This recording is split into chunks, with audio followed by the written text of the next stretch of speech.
Dito, basang-basa sa ulan. Medyo patawa lang ng konti. Tagising ba kayo? Medyo seryoso tayo no? So dapat po alam natin yung identity natin. Amen? O yung hito mo yan, alam niya identity niya. Basang-basa sa ulan Diba? So doing a life, sabi of being by the power of the Holy Spirit. Next. Ayan.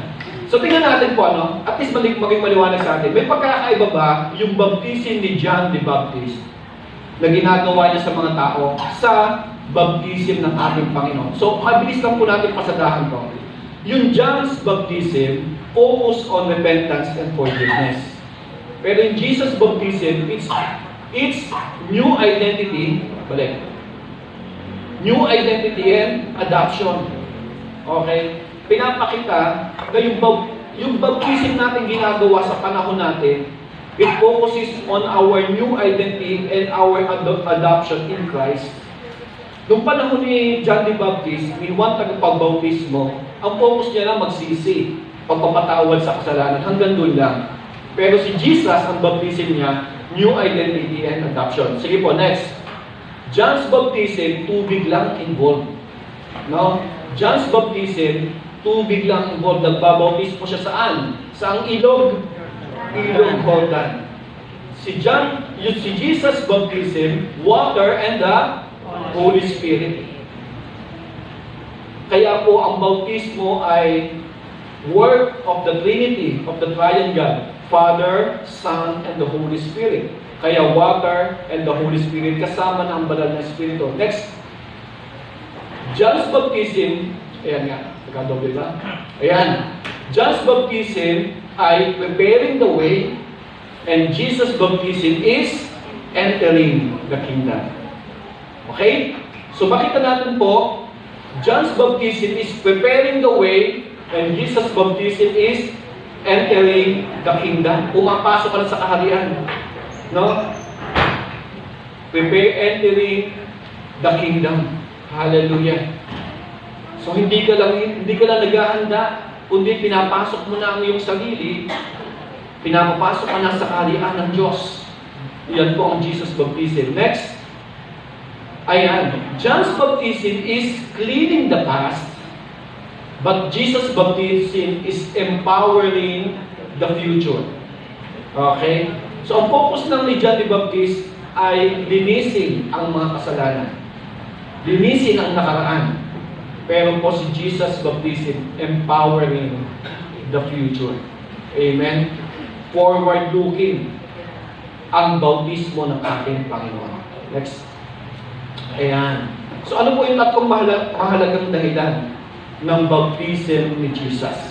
So, sa-summarize lang natin ito, Jesus' baptism. 1, ayan, ang katuparan ng kalooban ng Diyos. Righteousness of God.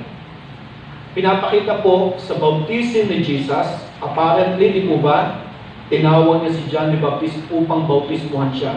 Tumanggi ba si John the Baptist? Yes, tumatanggi siya. Pero ang sabi ni Jesus, sa verse na yan, ayan, subalit sumagot si Jesus, hayaan mo ito ang mangyari ngayon, sapagkat ito ang narapat nating gawin upang matupad ang kalooban ng Diyos, kaya pumayag din si Juan. So sinasabi kong righteousness dito, kapag natutupad ang kalooban ng Diyos, yun po ang tunay na ibig sabihin ng righteousness of God.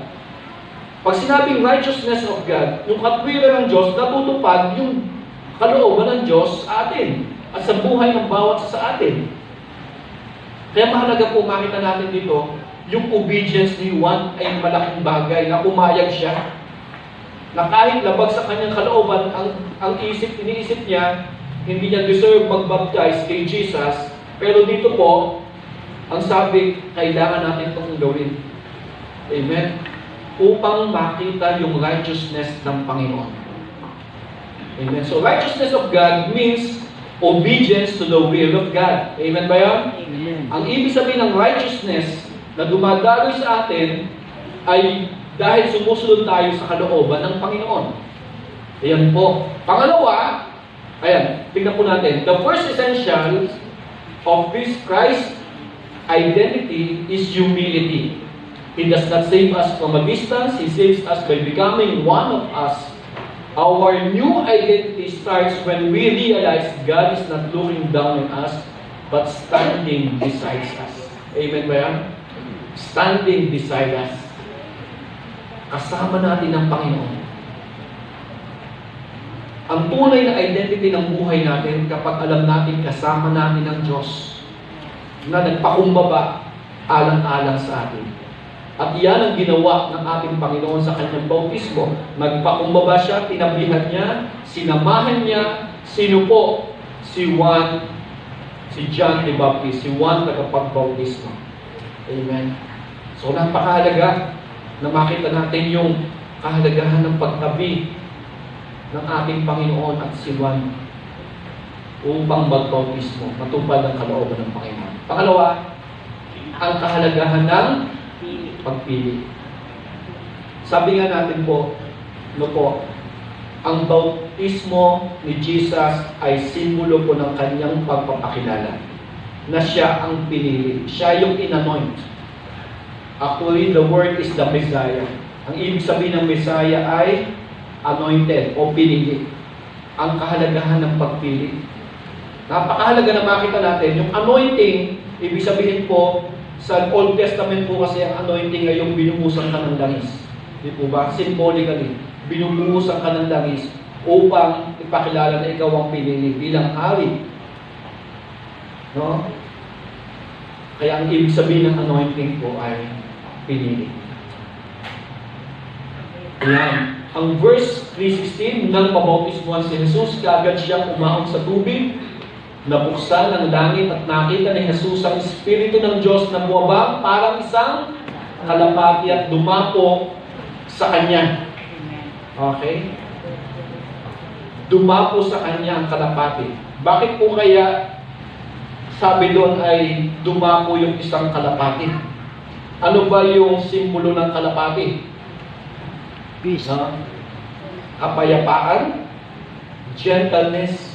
Sa Isaiah 42 na binasa po natin, makikita natin dito na yung pinili ng Panginoon ay very gentle. Merong gentle strength. Sa Isaiah 42, ang sabi po dito, hindi siya makipagtalo, makipagsigawan, ni magtataas ng boses sa mga lansangan. Isaiah 42 verse 2 kanina po, Ang marupok na tambo hindi niya babaliin. Ilaw na andam-andam hindi niya papatayin. Katarungan para sa lahat ang kanyang pahikiranin. Amen? So, meron siyang gentle strength. Amen?